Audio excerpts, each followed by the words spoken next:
भारत के बढ़ते कदमों को देखते हुए बड़े बड़े लोगों और बड़े बड़े देशों के मन में हलचल पैदा हुई है और जब बंदा छटपटाता है तो क्या करता है, उलझुल कमेंट करता है। इसी कड़ी में भारत के प्रधानमंत्री नरेंद्र मोदी पे एक ताजा तरीन कमेंट किया है जॉर्ज सोरोस ने, जिसका जबरदस्त जवाब हमारे विदेश मंत्री, हमारे असली हीरो एस जयशंकर ने दे तो दिया है। लेकिन मैं आपको आज वीडियो में पूरा मुद्दा समझाने का प्रयास कर रहा हूँ कि आखिर ये जॉर्ज सोरोस है कौन और ये बीच में बोला क्यों, और ये जो इसने बोला है ये बस शुरुआत है। ऐसे बहुत सारे मेंढक निकलेंगे सिलेक्शन ईयर में और बहुत कुछ बोलेंगे। आखिर इनके पीछे का बैकग्राउंड क्या है और इसमें हमको कैसे संभल के रहना है, ये वीडियो इसी के ऊपर है।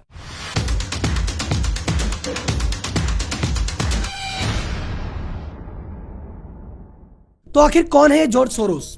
जॉर्ज सोरोस वर्ल्ड के उन चुनिंदा लोगों में से है जिन्हें दुनिया में भर भर के गालियां दी जाती है और हेट किया जाता है, और ये वर्ल्ड के सबसे कंट्रोवर्शियल फिगर्स में से एक है। ये एक ज्यू है, यहूदी है, पर इजराइल इन्हें पसंद नहीं करता। इनका जन्म हंगरी में हुआ, पर वो देश भी इन्हें बिल्कुल पसंद नहीं करता। ये वो व्यक्ति है जिनको टाइटल दिया गया है the man who broke bank of England, जिन्होंने बैंक ऑफ इंग्लैंड को तोड़ दिया था, जिन्होंने 1997 में एशिया में जो फाइनेंशियल क्राइसिस आया था इसी व्यक्ति की वजह से आया था। इस व्यक्ति को किसी भी देश की सरकार पसंद नहीं करती है। इसका तुर्की के राष्ट्रपति से पंगा है।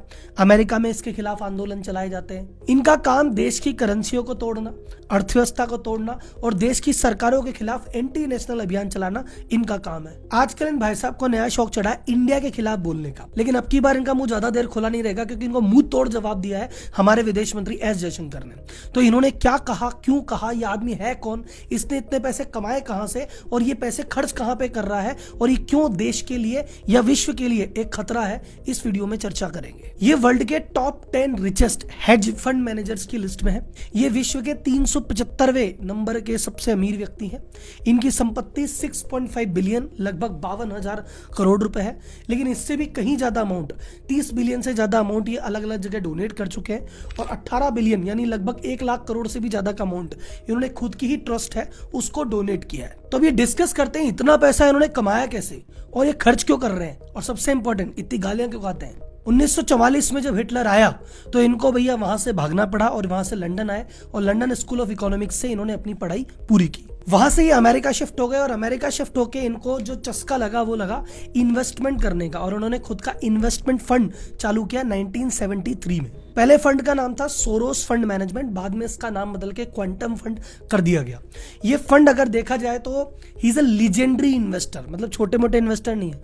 उस फंड ने 40 सालों तक 20% की CAGR से रिटर्न दिया। इसका मतलब ये हर 3.5 साल में अपना पैसा डबल कर रहे हैं पिछले 40 साल से। तो इनका रिकॉर्ड देखोगे तो आदमी भला लगेगा कि यार खूब पैसे कमाए, खूब इंटेलिजेंट है, पहले भी पैसे वाला था, पढ़ाई भी अच्छी की, पैसे भी खूब कमाए। क्या कमी है इसमें?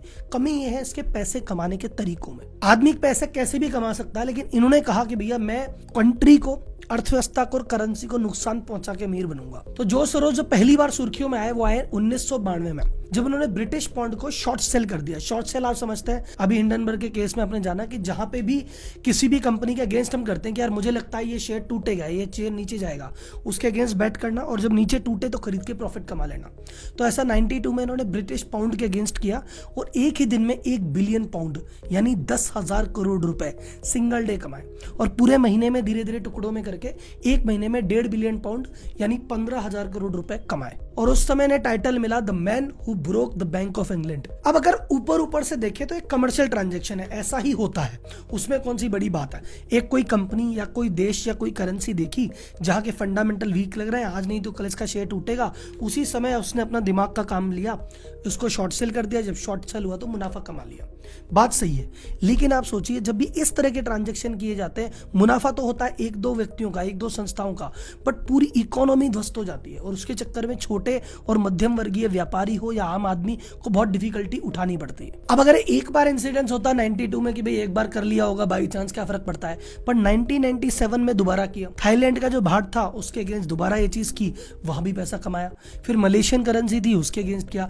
एक के बाद एक करके 5 एशियन कंट्रीज पे इन्होंने अटैक किया, और एशिया में एक फाइनेंशियल क्राइसिस आ गया 1997 में, जिसके लिए भाई इकलौता जिम्मेदार था। और दोबारा जब इनसे इंटरव्यू में पूछा कि यार आपकी वजह से करेंसी कोलैप्स हो गई, आपको बड़ा इसका दुख नहीं है, आप क्या? बोले यार मैं बिजनेसमैन हूं, मैं पैसा कमाने के लिए काम करता हूँ, मेरे एक्शन से किसी भी प्रकार का सोशली कुछ हो रहा है या नॉर्मल लेवल पे है, उसकी जिम्मेदारी मैं नहीं लेता, ना मुझे मतलब, ना मैं रोक सकता, मैं बिजनेसमैन हूँ, मैं पैसे कमा रहा हूँ। ये इनकी मेंटेलिटी है। I cannot and do not look at the social consequences of what I do. तो अगर आपको लग रहा है राहुल जी कितना बुरा आदमी है, करेंसियां तोड़ रहा है, देश तोड़ रहा है, अर्थव्यवस्थाएं तोड़ रहा है, कितना बुरा आदमी है, सर जी बुरा तो ये नहीं है। बुरा तो ये अब है कि इसने पैसे कमाए, उसमें तो बुरा है।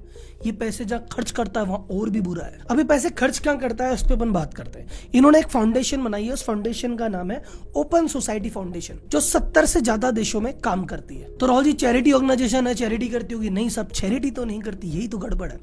ये क्या करता है कि जिस भी कंट्री में इसको लगता है कि इसकी पसंद की गवर्नमेंट है, फेवरेबल गवर्नमेंट है, इनके काम की है, वहां कोई दिक्कत नहीं है, वहां सब सही है। और जहां लगता है ये वाली गवर्नमेंट, ये वाला प्रधानमंत्री, ये वाला प्रेसिडेंट मेरे मतलब का नहीं है, या ये मेरी आइडियोलॉजी को सूट नहीं करता, उसके अगेंस्ट कैंपेन चालू करता है। ऐसी एनजीओ को फंड करता है, ऐसे तरह की गतिविधियां करता है जिससे उस देश की गवर्नमेंट के खिलाफ नेगेटिव माहौल बने। तो एंटी नेशनल गतिविधि करता है और एंटी नेशनल लोगों को उकसाता है। तो जैसे इसका एग्जाम्पल लें, हंगरी से ये बिलोंग करते हैं। हंगरी का जो प्रेसिडेंट है भाई साहब की आइडियोलॉजी के मुताबिक नहीं है, तो हंगरी में बहुत सारी ऑर्गेनाइजेशन को इन्होंने फंड चालू किया जो उनके प्रेसिडेंट के खिलाफ बोलने लग गई। तो वहां पे बकायदा संसद में एक्ट पारित हुआ है, स्टॉप सोरोस एक्ट। उस एक्ट में ये लिखा है कि उस एक्ट का अल्टीमेट उद्देश्य ये है कि सोरोस की जो कंपनी है या सोरोस जो व्यक्ति है उसके द्वारा किसी भी हंगरी की संस्था को फंड नहीं मिल सकता, इसको बैन कर दिया गया। ये होने को तो जू हैं, यहूदी हैं, पर इजराइल के भी खिलाफ है। पैलेस्टाइन की एक संस्था है अल-हक और एक संस्था है Palestine centre for human rights.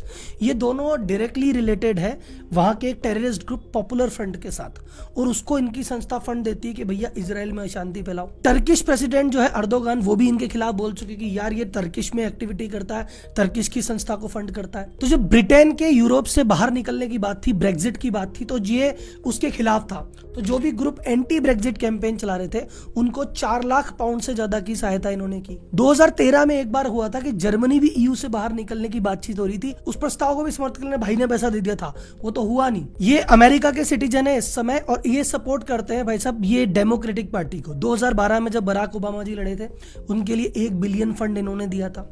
फिर हिलरी क्लिंटन जब 2016 में लड़ी थी उनके सपोर्ट में भी सबसे बड़े जो इनके सपोर्टर थे वो जॉर्ज सोरोस भाई थे। 2014 में जब बुश दोबारा इलेक्शन के लिए कर रहे थे उनके अगेंस्ट इन्होंने फंड किया था। इनकी जो एनजीओ है ओपन सोसाइटी, इंडिया में 1999 से काम कर रही है, लेकिन वो बस ऑफिस है, वहां पे काम कोई सा भी चलता है। लेकिन 2014 से इन्होंने इंडिया स्पेसिफिक ऑपरेशन लॉन्च किए कि नहीं भैया इंडिया के उसमें ही करेंगे। अब 14 में क्या हुआ था आपको सबको पता ही है। अभी लेटेस्ट में म्यूनिक सिक्योरिटी कॉन्फ्रेंस में इन्होंने बयान दिया नरेंद्र मोदी के खिलाफ कि भैया ये डेमोक्रेसी, इंडिया डेमोक्रेसी है, पर ये जो मोदी जी हैं डेमोक्रेट नहीं है और इनके रहते हुए भाई साहब नहीं आएगी। तो एस जयशंकर प्रसाद ने इनको जो जवाब दिया उसी जवाब से मुझे क्लैरिटी आई कि इतना सब कुछ हो रहा है। तो एस जयशंकर प्रसाद हमारे हीरो और जब तक के सबसे बेस्ट विदेश मंत्री, उन्होंने कहा he is old, he is rich, he is opinionated and he is dangerous. वो कहता है कुछ लोग ऐसे हैं जो यूरोप और अमेरिका में बैठे हैं और पूरे विश्व को ऐसा समझते हैं कि अपने बाप की जागीर है, हम जैसा चाहेंगे वैसा होना चाहिए। अगर हमारी पसंद का व्यक्ति और हमारी पसंद की सरकार है तो वहाँ डेमोक्रेसी है, वहाँ पे इलेक्शन अच्छे हैं। पर अगर जैसे ही मेरी पसंद का व्यक्ति नहीं है वह हम कह देंगे इलेक्शन ही खराब थे, ईवीएम हैक हो गई, डेमोक्रेसी फ्लॉड है, और फिर डेमोक्रेसी को ठीक करने के बहाने फंड करेंगे ताकि एग्जिस्टिंग सरकार को डिस्टेबलाइज करने का प्रयास करें। एक्चुअली क्या है, सोरोस जैसे लोग, सोरोस एक एग्जांपल है, ऐसे बहुत सारे हैं, अलग अलग कंट्री में अलग अलग लोग अलग अलग रूपों में विद्यमान है। लेकिन इनको क्या लगता है हम अमीर है, हम पैसे वाले हैं, हम डेवलप कंट्रीज हैं, तो ये भारत जैसी छोटी मोटी कंट्रियां ये हमारे हिसाब से चलनी चाहिए, इसमें हमारे वाली सरकार, हम जो चाहे वैसा हो। तो कोई भी सरकार जब यहाँ पे आती है जो अपनी मनमर्जी करना चाहती है, जो इनकी बात नहीं मानती, इनके एजेंडा खिलाफ आती है, तो इनकी मिर्ची लगती है। और अब धीरे धीरे भारत जग गया है, अब भारत भी टॉप 5 इकोनॉमी में आ गया है, टॉप 3 में आने की प्रयास कर रहा है। अपनी इंडिपेंडेंट फॉरेन पॉलिसी है, वेस्ट की नहीं सुनता, यूरोप की नहीं सुन रहा, अमेरिका की नहीं सुन रहा, तो इनकी छाती पे सांप लौट रहे हैं कि यार ये हो क्या रहा भारत में, हमारे कंट्रोल से बाहर तो नहीं जा रही बात। तो सोरोस भैया और बाकी ऐसे विचार रखने वाले लोग, भारत देश भी जग गया है, भारत देश की जनता भी जग गई है। उनको पता है कि भैया क्या सही क्या गलत, हम हमारे घर घर में लड़ाई कर लेंगे, हमको जो सरकार चाहिएगी ले आएंगे, जो नहीं चाहिएगी हटा देंगे, आपको बीच में बोलने की जरूरत नहीं है। आप भारत के बाहर के व्यक्ति हो, इन्वेस्टर हो, पैसा लेके आओ तो आपका वेलकम है। और पैसा भी लाके एहसान नहीं करते, पैसा तभी लाते हो जब आपको फायदा दिखता है। भारत आगे बढ़ रहा है, यहाँ पे इन्वेस्ट करने में फायदा है तभी तुम आ रहे हो। नहीं फायदा होता तो तुम तो पहले बग गए थे, और आगे नहीं मिलेगा तो तुम फिर भाग जाओगे। तो तुम्हारे पैसे की जरूरत भी नहीं है और तुम्हारी ओपिनियन की जरूरत नहीं है। दोनों को पैसे लेके अपने घर पे बैठो। हम आ रहे हैं, हमारा वक्त आएगा नहीं, आ चुका है। और ये तुम्हारे छाती पे सांप लौटे तो लौटे, भारत इज बैक।